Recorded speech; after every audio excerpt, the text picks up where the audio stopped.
Colonel Rob Maness has a lifelong record of providing dedicated service to this nation. Having worked his way up from the enlisted ranks to full colonel, he served our country for more than 32 years. He has served as a bomber squadron commander, bomb disposal technician, Joint Chiefs of Staff Operations Officer, assisted the National Security Team with the campaign plan for the global war on terrorism. He authored the first theater nuclear war plan and served as the Vice Commander of America's largest airborne intelligence wing. Colonel Rob Maness is a true American hero.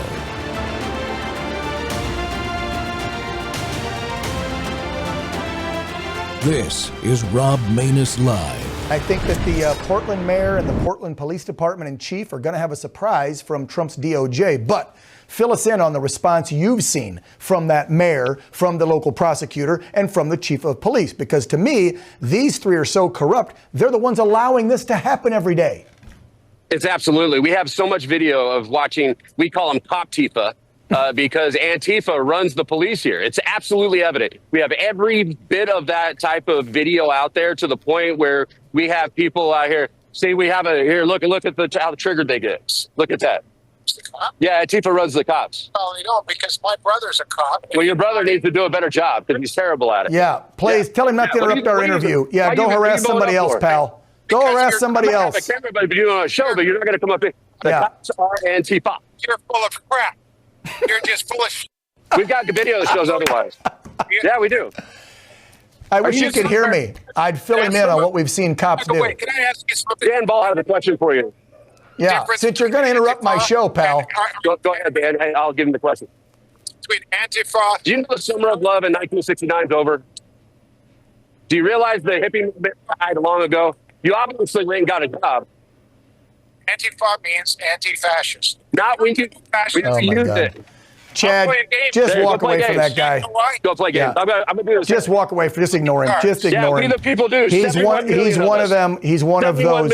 He's one of those older white liberals who thinks that Antifa is fighting a fascist king like Trump. He doesn't understand how violent they get. Look at him. Oh, yeah, I want to see it. Yeah, okay, I bet you do. Wow. See, this is what we're dealing with. This is how stupid things are out here. No, you can't. Excuse me. Yeah. No, you can't. Get out. Back up from me. I need you to give me room. If he touches you, we got it on camera, and we'll get him for assault for you. There you go. Cam's we are here we are here.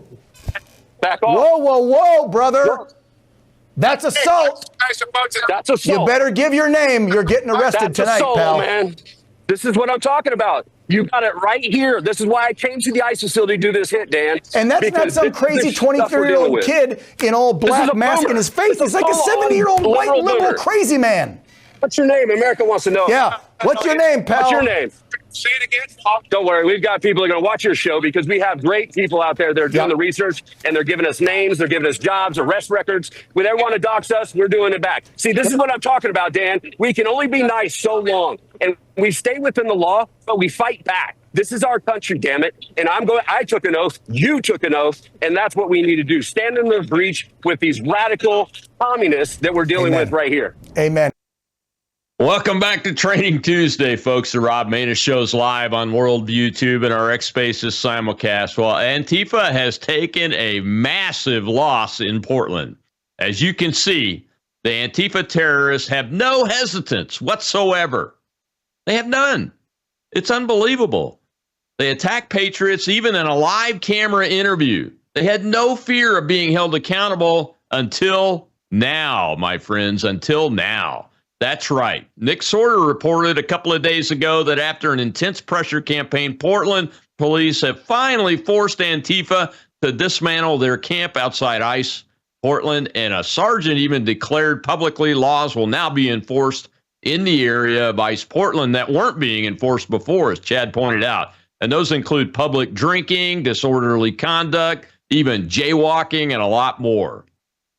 Well, folks, this is great news, and even greater news is that citizens who live there appear to be, for the time being anyway, safe on the streets, even at night, and will finally be able to get some sleep instead of having to listen to extremely loud noises like sirens coming from bugles and all kinds of things, and more importantly, threats to them coming from the Antifa terrorists when they try to tell them, this is my neighborhood, you need to leave because you're acting illegally.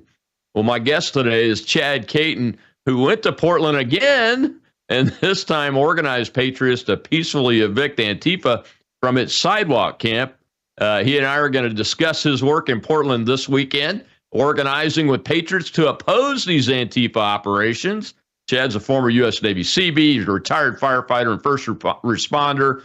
The Trump Campaign Veterans Coalition surrogate, a GOP political activist, and he's the national field director of the Conservative Caucus. Chad, welcome back to the Rob Maness Show, man. Two of my favorite human beings in that clip. I appreciate you guys passing that to me to use it. Who was that guy anyway? So he is a former IMG for celebrities.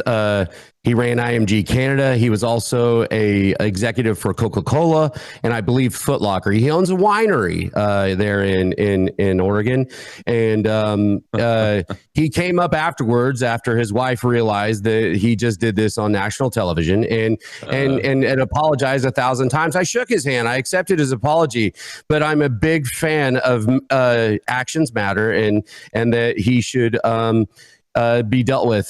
Costin, the guy that was behind me that pushed him away from me from grabbing me during it after he got all emotional and ridiculous. He actually hit Costin in the chest and subsequently it's all on film. So I don't know. He may have to contact his litany of lawyers and deal with this. Dan Ball is not letting it go either, because here we have, this is not some drug-induced mental midget. This is actually a older man that is very wealthy and very successful, that is supporting this Marxist communist ideology and to the point where he felt he needed to get physical. It's weird, isn't it? I'm glad. I hope that there are multiple lawsuits coming to that dude's way, because this man has made his wealth on freedom and capitalism, and he wants the rest of us now to have imposed on us the tyranny of Marxism and Islamism. That's what these people are advocating. You're absolutely right, and the sickness behind it is so emotional. You saw his depraved liberal white wife with the sign that says "Peace and Love" as they're attacking me. For doing what? I never even spoke to those retards. I was legitimately just standing there and got attacked doing a hit on OAN. This is the stuff that is you can't make up, and they want and they feel that they can put their hands on anybody and they can do whatever they want. Is it an elitist thing? I don't know. I pointed to a couple of Antifers right after that and said, here's the elite that you hate, that's out here standing with you, because they want you to do their dirty work. This guy came at noon thinking it was cute to play chess so the press could see that older people are sitting there playing chess, and there was like 5 women behind me that were all doing knitting so that they could put that into the press, saying that there is no war zone or what have you. But you know what I didn't see, Colonel? He sure wasn't there that night when all hell broke loose. Yeah, because the type of people that are coming out at night and the ones that are there in the daytime are different categories of Antifa, right? Sure. This spans the whole spectrum from democratic liberal ideologues that are just uninformed, which we have engaged with. I actually have 2 of them in my asking me questions all the time, my DMs. They realize they've been lied to, all the way to straight up communist, flying the flag. That entire spectrum is there on the ground in Portland and in its own government. And that's where, America First and Patriots came down there to remind the government that we are going to stand in that breach, and you're not going. This is America. You're going to follow the laws, including our elected officials and including our the police that are under them. Yeah. That's one of the things I want you to tell the audience is y'all went back. You left and came home after the first series of incidents, which you did a great job getting independent media to raise the awareness in the mind of the American citizen. I think nationally, millions of people saw those amazing live streams you were doing the first trip out there, Chad, along with all your partners and everybody that you partnered up with. But you came back with a plan this time, it looked like to me. What was the plan? I did. Those are journalists. There's a lot of independent journalists. Yeah. I've never really considered myself a journalist. I'm more of a war correspondent, if anything, or a war documentary type of feller, because I go where it's bad and I give the truth. And we went there and I assessed the battlefield. Of course, we had some pretty good fisticuffs out there and understanding what was going on, assessing, getting intel. And then, of course, I went home. I had some things I had to do. And then they decided to put flyers up all over Portland with all of us on this flyer, putting and saying, watch out for them, don't talk to them. And with all due respect, Colonel, you know me, I try to use as much respect as possible, but you're not going to put me on a flyer for an appearance and I don't appear. So I bought a ticket that very moment, and I was there 24 hours later, and I didn't tell anybody. Nick Sorter picked me up from the airport. We drove right down the middle of that boulevard, and I kind of stuck out my head out the window and said, I'm back. And things got very, very weird very quickly. 5 minutes after being on the ground, I was attacked. So did you find out who the punks were that made the wanted poster and didn't put your picture on it, but put your X handle on it and said, stay away from this guy? They had two of them. They did put my picture on another one. Yeah. Okay. So yeah, I was really upset about that because I'm way too good looking to not be on the poster in a picture. And yes, they did. And that particular X account was doxed out. They actually reposted it flat instead of us taking it off the poll so that the world could see their work, and they were very proud of it. I'm not a big fan of doxing or telling Twitter to get rid of people. I don't know. I know a lot of people were going after this particular account. Frankly, I give zero craps about it. And I appreciate for them to remotivate the independent journalists and the activists that all flew out there for last weekend. And I had a strategy. We discussed that strategy. We put that strategy into place. And I mean, there's a 10-minute video of an old man spitting in my face, and I just sat there with my hands in my pockets, calling him a traitor, whispering to him and winking at him. So, we tried to show that we can stand in the breach. We don't have to be violent about it, but what it did is that very next day, Saturday, it overwhelmingly people from all over the country, and I mean all over the country out there in the West, came to that particular location, and Antifa was scared to death. Yeah, had I not been committed to another group of activists pushing back on this time the government, I would have been out there with you, much to my lovely bride's chagrin, I'm sure. But I'm glad you didn't come. I don't want her mad at me again. We're good now. Yeah. So this is what we're witnessing, folks. And Chad, I'll ask you to weigh in here in a second. We're gonna have to take a break in a couple minutes, so we'll go over the break and talk about it again on the backside. But what we're witnessing is fifth generation warfare combined with direct action. Absolutely. So it's emerging kinetic warfare that's combining with current fifth generation warfare that we have seen in the Antifa's case for decades now. Correct? Yes, sir. That General Flynn is somebody I hold in high regard, consider a mentor and friend. And we lost probably my biggest mentor in 5G warfare, the actual author, along with General Flynn and Boone Cutler. And I got to be on tour and learn from him. I got to be in North Carolina and learn from him. And I hope Boone's proud of us. God, I would have wished you'd been there with us, man. When they took down those tents and we raised that American flag, man, it was beautiful. It was our little Iwo Jima in the middle of Portland, and I did get a text from General Flynn, and he said, "Absolutely awesome, thank you." And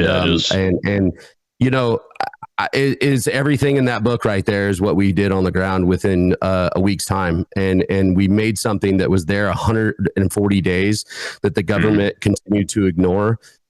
We put it on the national spotlight. We used 5G warfare. We had them fighting themselves to the point where we had very minimal fisticuffs. Yes, we had to get kinetic, and we won. We made sure that we win, and we had equal or greater firepower in every instance, and we were able to get out the message. And the message wasn't violence. It was about standing in the breach. Yeah, and after this break here in a second, you're going to see a little clip in slow motion of the violence. So the audio is slowed down, but you'll see the clip on the backside of this break, and I'll be right back with Chad Caton. This is Boone Cutler and General Flynn's fifth generation warfare in practice, folks. That's why I wanted to do this show today. We'll be right back with Chad Caton. And he's fired up.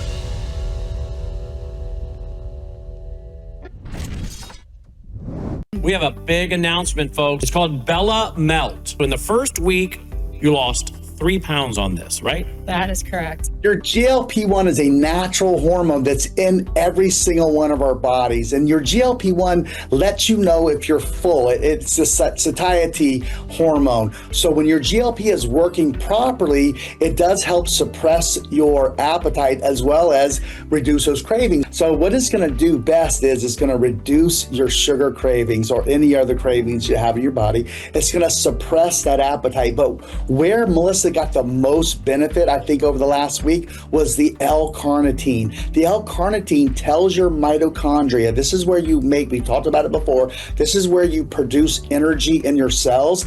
It actually tells those mitochondria to burn fat for fuel. MelissaHouseBG.com just now introducing for the first time Bella Melt with GLP-1 fast action.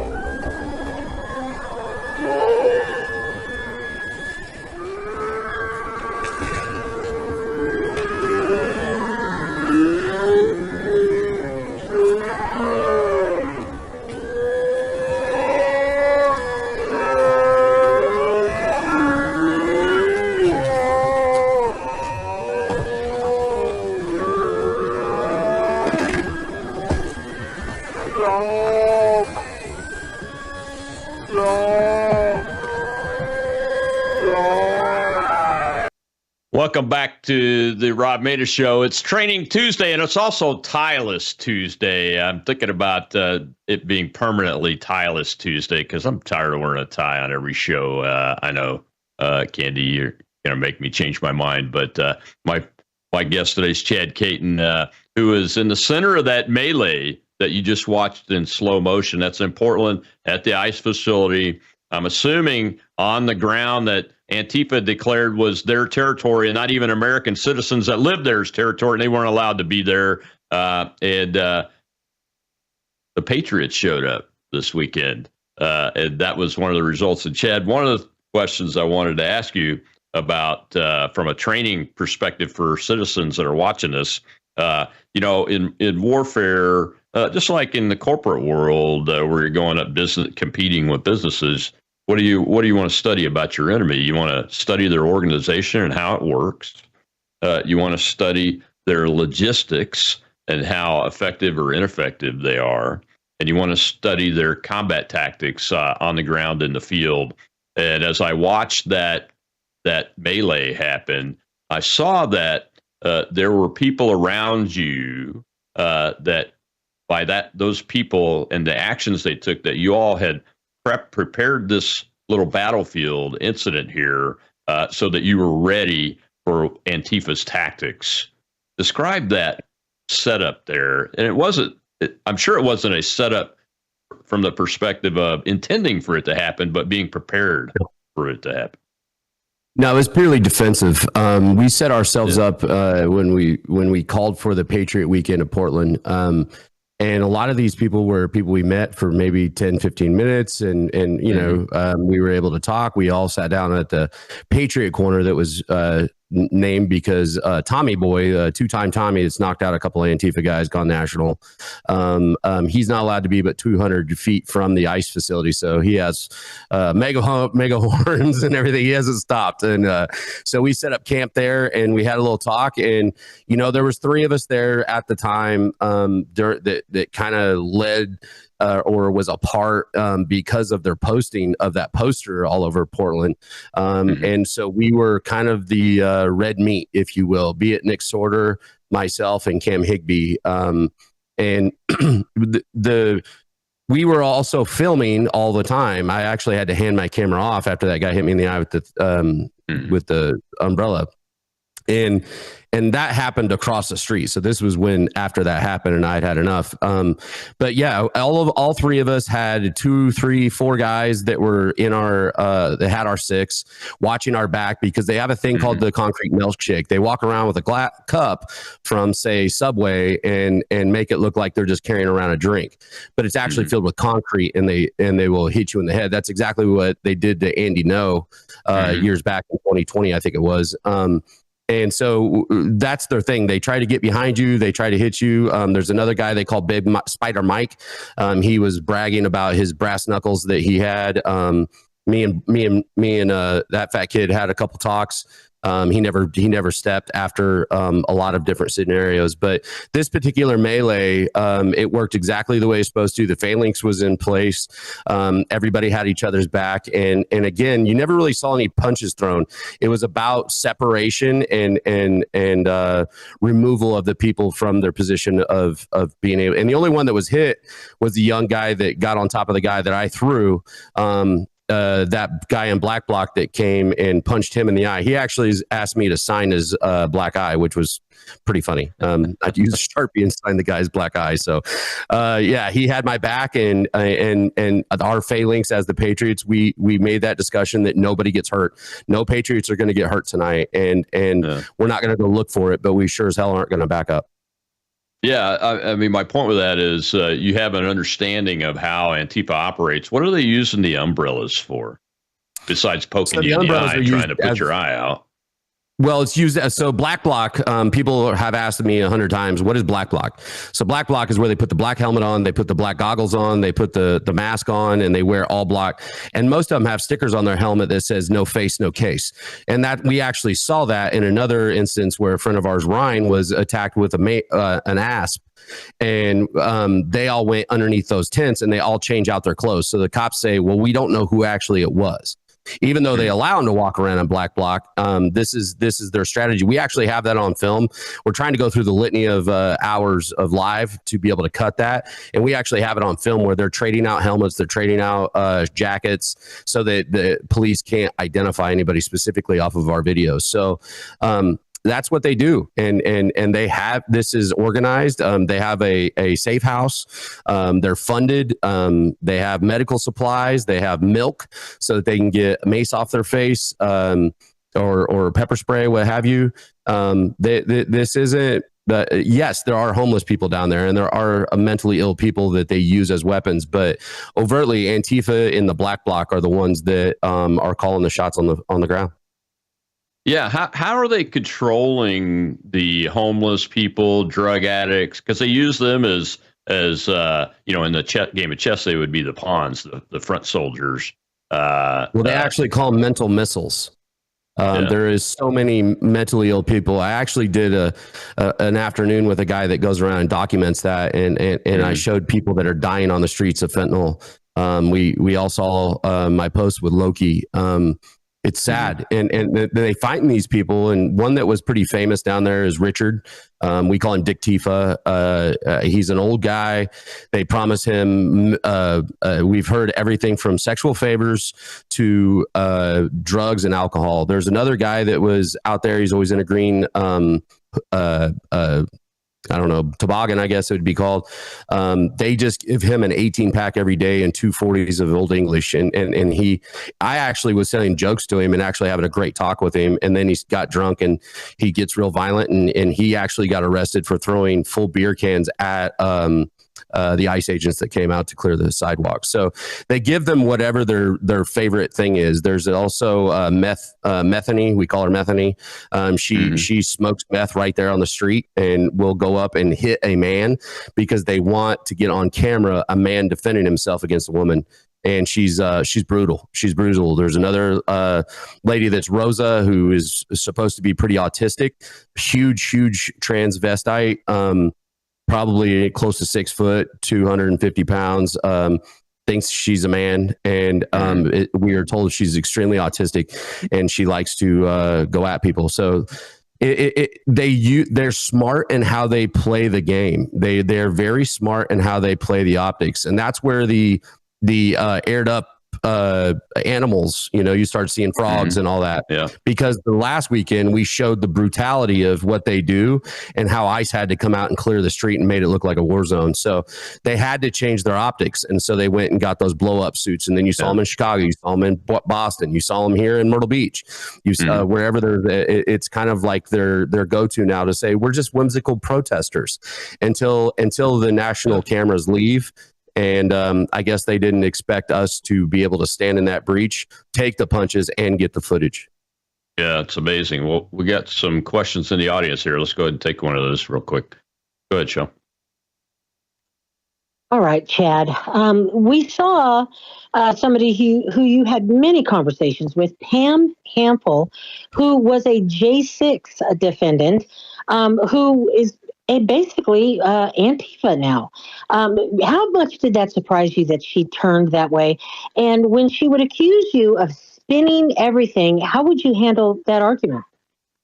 She's a hood rat, and I have no. I mean, she is quite possibly one of the most disgusting boomer old people I've ever met in my life. There's actually a slow motion video where she's handing off bear mace to somebody in Black Bloc while she's filming, that Saturday we had a bunch of young fellas come out from different universities and whatnot. And there's one guy I gave call sign MAGA Mountain.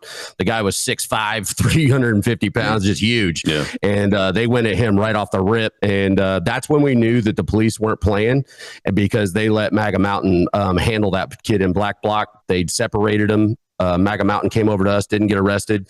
And from that point is when the police left and the melee happened. We heard on the scanner that they were told to stand down. They were allowing MAGA to do whatever they need to do that night. But Pam's not worth talking about. She's a joke. I mean, the Antifa doesn't even trust her. She's a clout chaser that's trying like hell to be relevant, and she needs to go back to Idaho and take a shower. She smells like cat piss. Interesting. Possibly that she was one of the Antifa people at January 6th that there is a lot of stories about. Yeah, she's pretty upset that she went to prison because she was MAGA granny or something. She got passed and was one of the first people into the Capitol building. And I believe she's always been Antifa. There's a guy out there in Idaho that says she's always been radicalized, and that I don't think Antifa uses her. To be honest with you, Antifa can't stand her. A lot of them don't trust her.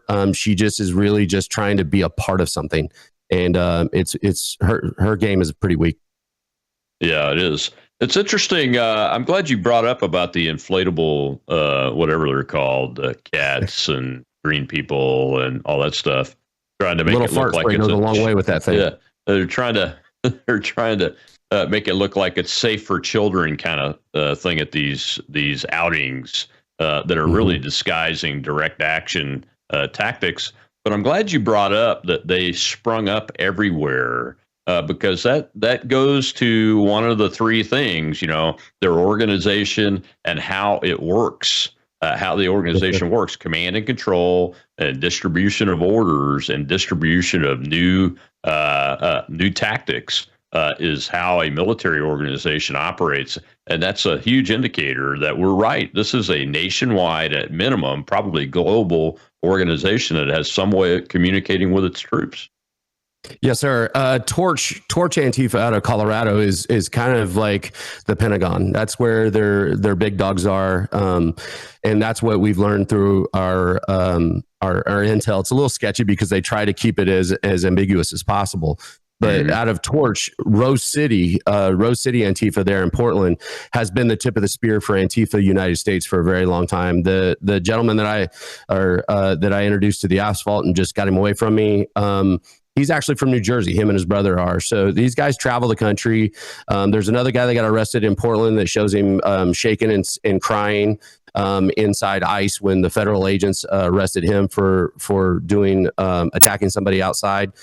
He was just seen in front of He was in Boston, I believe. And if you remember the police car that hit somebody in LA and he laid on the ground, and that was also him. So these aren't actors. These are Antifa operatives, and they get sent all over the country to do things and to be handled. Antifa is absolutely an organization. It is ran, it is funded, and it is protected by a lot of elected officials and celebrities, for that matter. We know a lot of money from celebrities is going into Torch and Rose City Antifa. The original Antifa flag that you see for the direct action stuff is the Rose City Antifa flag. Yeah, let's talk about that organization, Rose City itself, when we come back from this break. My guest today is Chad Caton. I'm fired up. Go follow him on X. He is a leading activist in this new independent media capability that is finally able to emerge almost at will and have national impact by taking action at the local level. We'll be right back.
To untighten, and he said he was going to kill me again. So I was like, well, I'll go see if the mega fellas wanted to help me. So I went and got a computer, guys. Thank you.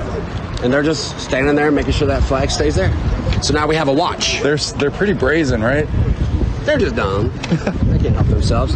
So when I got a field promotion to admiral, I felt I had to do something. Taking care of it.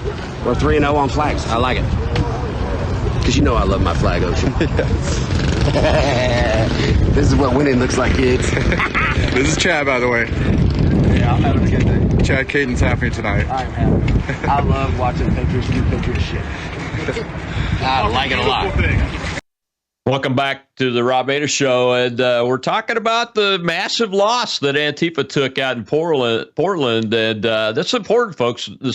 We haven't had very many outright victories over this terrorist organization at the field level, at the tactical level, and this is a big one. And my guest today is that man you just saw right there, Chad Caton, talking about the operation. And Chad, explain to folks what was happening with the flags and how that was part of your plan. Well, Colonel, it's Admiral, by the way. I don't know if you heard, but I did get a field promotion out there. And all the clips, you had to show that one where I was kind of giddy. I'm not good looking giddy. I've decided that. And that's after being punched, bats, you spit in my face for 10 minutes and called every name in the book. And when it all came down, that was after we got the police to tear down the sidewalk, and we got to help them, which we thought that was pretty cool because they let us help take Antifa's stuff down, which is fantastic. Yeah. There was these ladies that came up there with ribbons, and they tied them into a chain link fence to make it a huge American flag thanking ICE. Well, there was two Antifa before that in Black Bloc, and I was cruising around kind of assessing the situation, wondering if they were retreating to regroup to come after us because they just took an enormous loss. I mean, 140 days they had this encampment.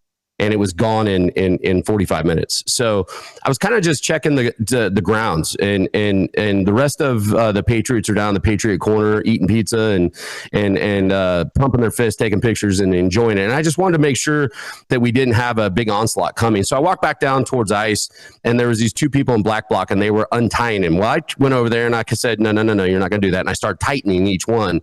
And then there was just two of them. I couldn't stop it. And I was like, you know what?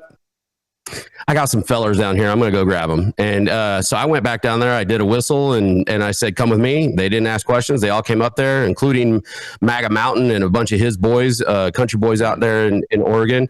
They just put their bodies between that flag and those particular black bloc Antifa. And the Antifa just, those two people just looked around and was like, and they took off down the street, and we ended up putting two guys on watch on that flag. And I said, I don't know if this will be here tomorrow, but ICE is going to look out and see that flag for the rest of tonight, because we have cleared these streets and that flag is going to stand. And the other two flags, one I have right here, as a matter of fact, that they tried burning and we took from them. Nick Sorter has the other. So the American flag was protected on that street as much as possible. And that one moment that you just showed was a very symbolic way of how patriots came together for the better good of something. Yeah, so simple. and it flows to tie it into fifth generation warfare and Boone and General Flynn's Citizens Handbook. That type of action, it's not kinetic. It's messaging. It's messaging, and if you're able to get it out into the mind of the American people, they know that they won something, right? And that's exactly what we saw through the social media between Nick and Cam and Nick Shirley and Jonathan Cho, who was out there with us from Frontline, Angela, who's big on YouTube, that small lady who was standing next to me. Everybody was like, holy crap, that was easy. We could have done that 140 days ago. And I said, you keep waiting for the government to do something. Donald Trump is a tourniquet. You have a way for you, as we the people, to stand in that breach and just stand strong in numbers. Numbers always win, Colonel. You know that. And good strategy. I mean, we got to pat ourselves on the back a little bit on that, but we had a strategy and it worked. And it's being talked about all over the place in media that take what we did in Portland and do it across the country. And you will find that you will be in the winning side of this. And I don't know if you've seen, but there's Greek folks and Italian folks that are protecting statues now. There was a whole bunch of redneck fellas that went down the street, and I'm not sure what state, but they had their flags and they had their own bear mace. And when they got attacked, they maced the whole street. And I'm not wanting that. But at the same time, we can't sit in our homes and hope it's going to go away. And you know what? Yeah. The streets were cleared. And it's important to note that the team and the plan that you were part of was not offensive. It was not offensively direct action. It was there to be prepared to defend the ground, which is American ground. Demoralization. It's That's American what we were ground. doing to show greater firepower and demoralize the enemy, and we did. And to the point where the police were and we had those police come up to us. They said, our hands are tied. Do you know that Portland is one of the only cities that the mayor is actually the police commissioner at one of two cities in these United States? And the mayor there is basically wanting all of us to be arrested or killed. If you listen to what he's got to say, I don't like using their names because I don't want to promote them, but nonetheless, they couldn't. And we had a lot of those up. There was also officers that were with Antifa. That was very evident. Most of them were the police liaisons, the new social worker police officer, which is a complete farce and joke. And his twin brother happened to be in black bloc. You can't make it up. You cannot make it up. No, you can't make it up. That's why I'm glad that y'all are doing this, so we can get it out over and over again. When I see Dan Ball have you on and you get attacked by a millionaire Antifa guy on the air, that's good stuff, because it's a resource, it's ammunition, it's firepower that we can use to end this. Because at some point, the violent people will get the message. If we can get them put in jail. Let's take a question from the audience. We've got one over there. Go ahead, Joe. We have Moni, sir.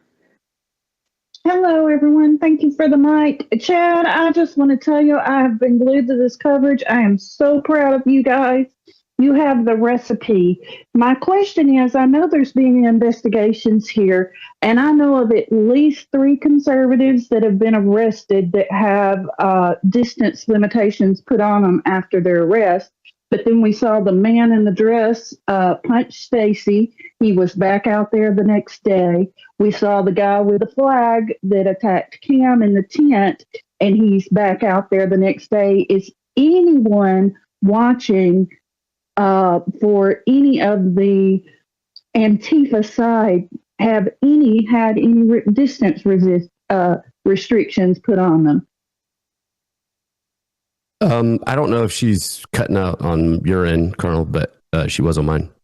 She was asking if anybody is watching on the Antifa people that have been arrested and then released right away. Are they getting distance restrictions put on them? Because we know we've had at least 3 conservatives arrested, and they all had distance restrictions on them. No, and not that I'm aware of. We're cognizant of every Antifa member that had been arrested.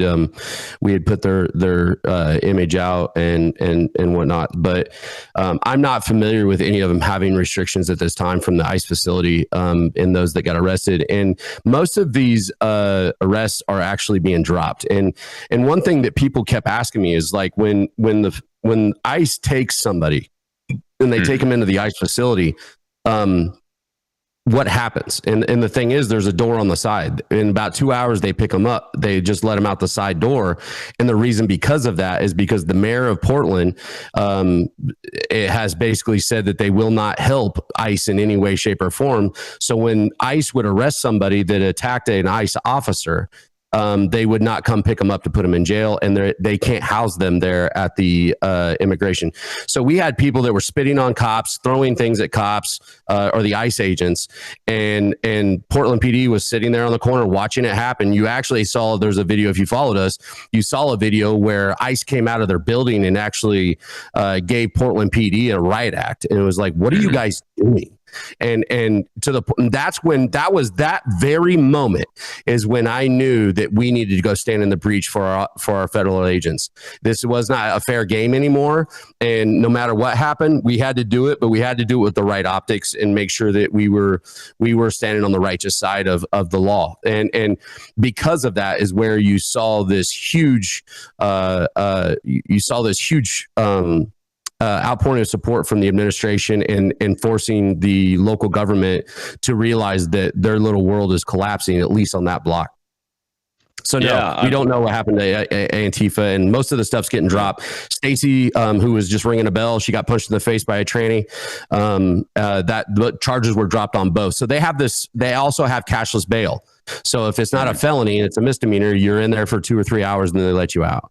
And they come right back out there. They get their bullhorn. They go right back to that driveway and go at ICE or us, whichever one. Yeah, I mean, the word's out that the Antifa guys, Rose City headquarters, has said, hey, go to Seattle until things cool off in Portland, which has happened before. You guys are aware of that, I'm sure, right? We sure are.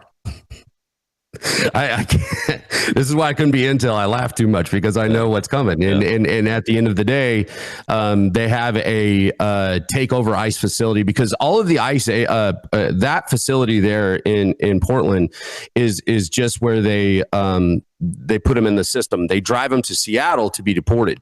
So you'll see buses come out and they throw stuff at the bus and what have you. So, Portland and Seattle Antifa are now coming together to have a day of taking back that. They actually have flyers out where they're going to take over the ICE facility on October 30th. And there's a bunch. I'll be in Washington, D.C. telling this story, but there is a large contingency of patriots that are looking to go out there and support the police. And see, this is where this Democrat, we're not going to do anything with ICE. This is what they're causing, because there's a lot of patriots out there that want to stand with ICE and protect them. And since the local government and police won't, they're willing to put themselves in harm's way to do that. And that's what being a patriot's about.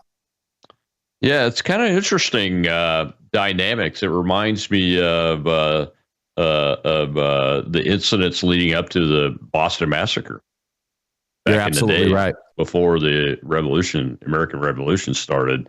And that's why we're doing these shows, folks, so folks can learn about what the enemy is, how they do things, so that when you do want to push back, you do it in the right way, to not only protect yourselves, but to also we've got to find a way to stop this from continuing to escalate, because eventually we're going to have some very, very bad things happen if we don't. Well, Chad, we got to take our last break. When we come back, we'll see a little clip about with you talking to a young kid and his mom, I think, and they're not even from this area. This is not just a localized event now, it's national. We'll be right back. Local action, national impact.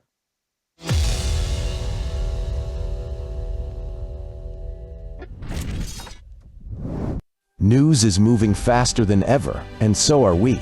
Worldview Tube brings you 24/7 live stream coverage and now real-time alerts when it matters most. Once you have the Worldview Tube app installed, exit the app and navigate your way to Settings. In Settings, locate the tab labeled Notifications. Select the Notifications tab. Scroll down until you locate the Worldview Tube app icon. Select the tab, and here you can turn on and customize your notification experience for the Worldview Tube app. News doesn't wait, and neither should you. Turn on push notifications to stay informed. Every headline as it happens.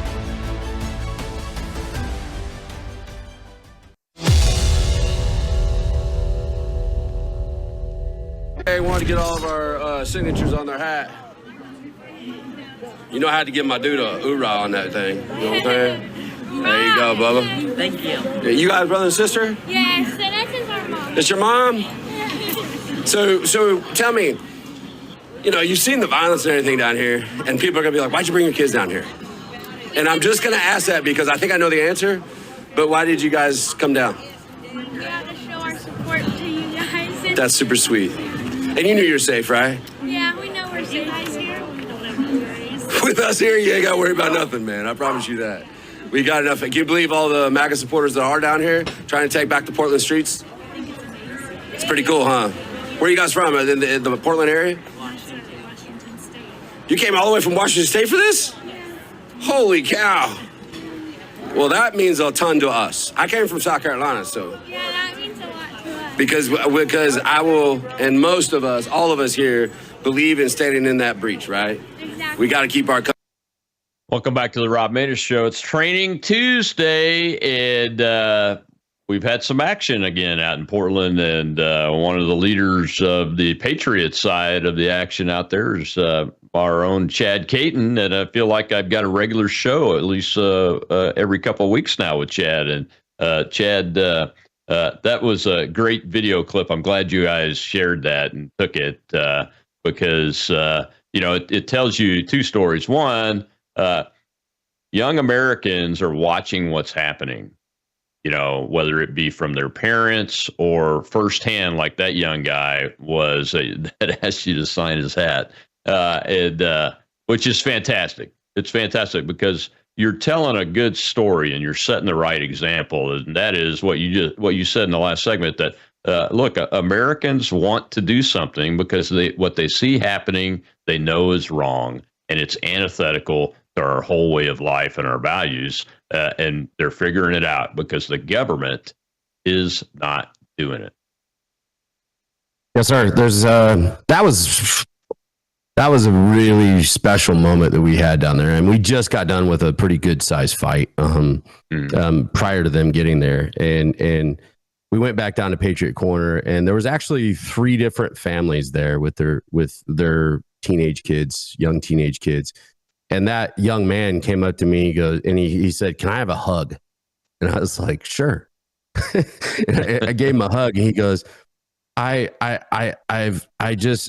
love America so much." He talked about their grandfather and him serving in World War II, and they were raised to love this country. And the mother and grandmother drove all the way down from, and I'm not talking this is 10 hours, but it's not outside of Portland, kind of thing. Yeah. They drove from, I think they said 5.5 hours and just to come down and see if we would sign their MAGA hats. And that lovely, his sister was so cute. And she's like, I just want to meet real patriot men. And what you guys are doing down there means so much to my aunt that lives in Portland and blah, blah, blah. And just, we're not doing this to me. I give a flip about being famous. I'm about winning. Yeah. And there is a difference in that. There was journalists down there that were there to get the story and for their organization or what have you. But at the Conservative Caucus, we need to stand in the breach. And since I took over as the field director, we were going to do that. And thank God for Jim Pfaff as our president and our entire board that continues to support me in doing so. And the Conservative Caucus is trying to lead from the front, and for those families to come down there and validate the literal hell that we were in, constantly looking over your back, not sleeping, wondering if they're going to find your hotel, all of this. How are we going to get back to the hotel? Where are we going to go eat? Do I have to put my flak jacket on? I mean, everything was so crazy down there to see those people bring their young people down there and know that they were in fact safe because of us. And it wanted to thank us meant a ton to every patriot that was there. Yeah. Does that could you tell if that had an impact on the Antifa people? Oh yeah. They freaked.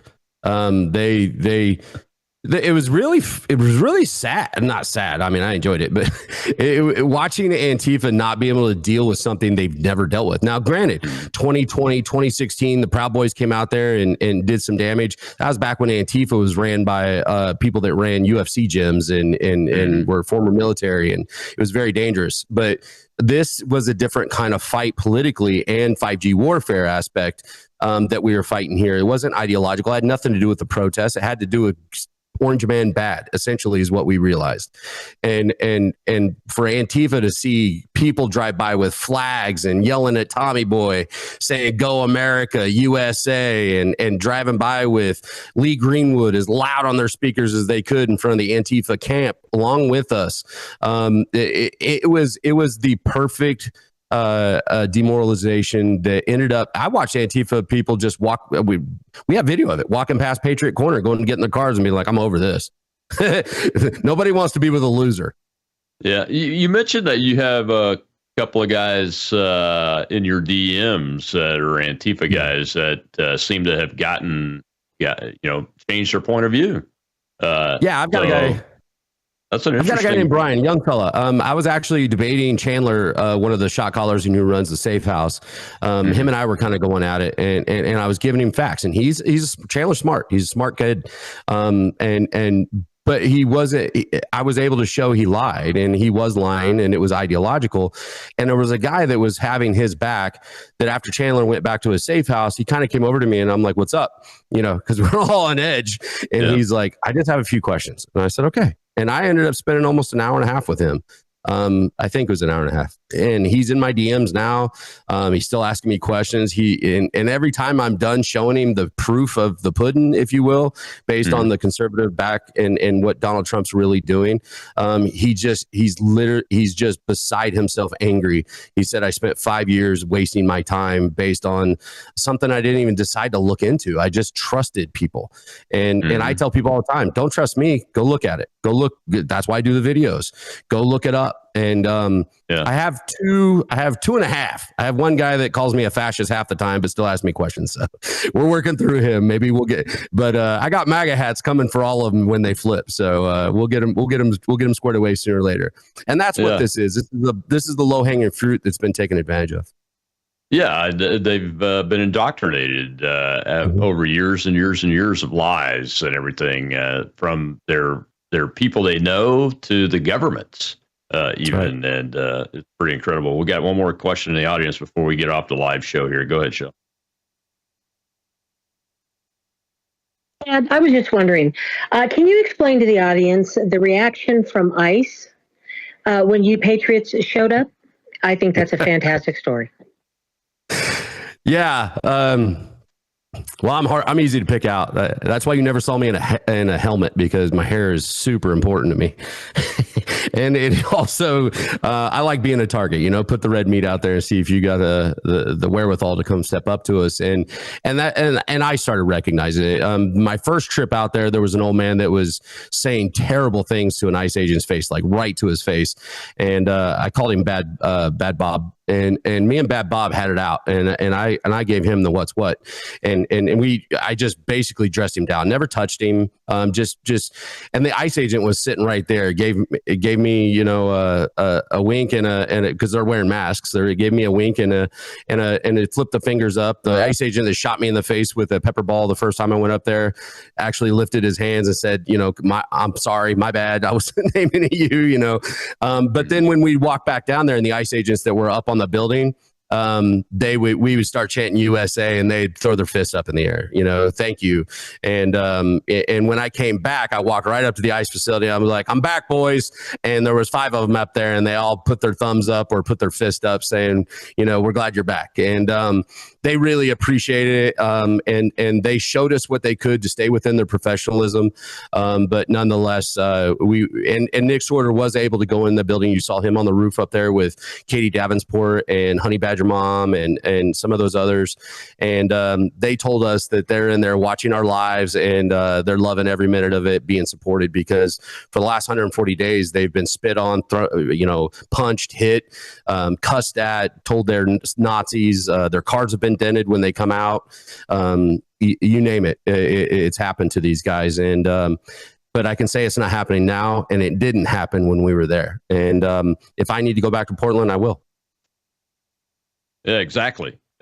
That's the thing, is we have the ability to generate forces that we haven't been able to do successfully before now because of y'all's actions, Chad, and we appreciate you doing that. And this whole team, there's a whole team behind this, folks, that some people go out there, other people have figured out the tech on how to run these things. Like the first time y'all went out there, you ran hours and hours of live coverage to show the American people, and millions of people have seen that coverage and continue to watch it too, because it's all saved on the various platforms in different ways. And it's very important. Now, tomorrow is October 30th, and you're going to go to an event that is titled Independent Media. What is that?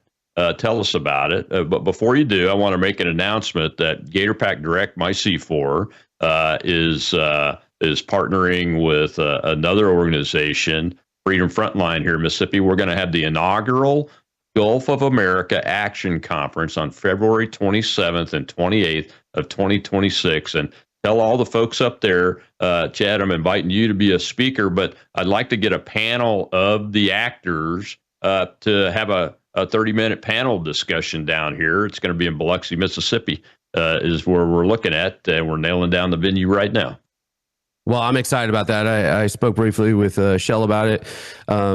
Yeah, I promise you, I can get some of the Wolverines from Portland to come down there and tell that story. Maybe we even get Tommy Boy if you want to make it interesting. Tommy's. I actually tried to introduce him to Alex Stein because his political commentary, albeit sometimes off the wall and a little crass, but he gets his point across, and it's damn funny. So I look forward to supporting that event. But I leave tomorrow morning at 6 a.m. here from South Carolina. I'm going up to Washington to General Flynn, who is the chair of the Gold Institute. And this was something that we talked about when we did the National Strategy Conference there at his offices. And it's open and it's free for anybody to come in. And we have a ton of speakers from all over the world, including Kurdistan. Nick Sorter is going to be there. We have CJ Pearson. We have Laura Logan, Jack Posobiec. And we're going to talk about what the new media, and for us being the new media that actually came together as a conglomerate and made things happen, I suspect that what happened in Portland and between Cam Higbee and the litany of other influencers that were out there, and Jonathan Cho, and we all worked together. We weren't trying to outdo the other. We worked together to make something happen, and it worked. And I have a feeling that that's going to be a large part of that discussion. So I wish I could be there, man. I'm going to be in Ole Miss supporting JD Vance and Erica Kirk at the Turning Point USA event way up the road here with my wife tomorrow evening. So that's where we'll be. And then I'll be in New Jersey at the Battleship New Jersey Thursday night, starting my event speaking tour, New Jersey, trying to help Jack Ciarelli defeat the Naval Academy graduate cheater, Micah Sherrill, in that governor's race up there, man. I'll tell General Flynn and Pasovic and Bianca and all those folks I said hello and to expect invitations to the first Gulf of America Action Conference, man. I can't wait, you, brother. All right, thank you very much, Chad. We appreciate you. We're gonna be off air for a few days now, but we'll take it back up next Wednesday here, and we'll be talking with David Pine about the wars that aren't coming to an end. Although we've been successful in a bunch, we still have that one hanging out there, Ukraine and Russia. I'll see you then in live.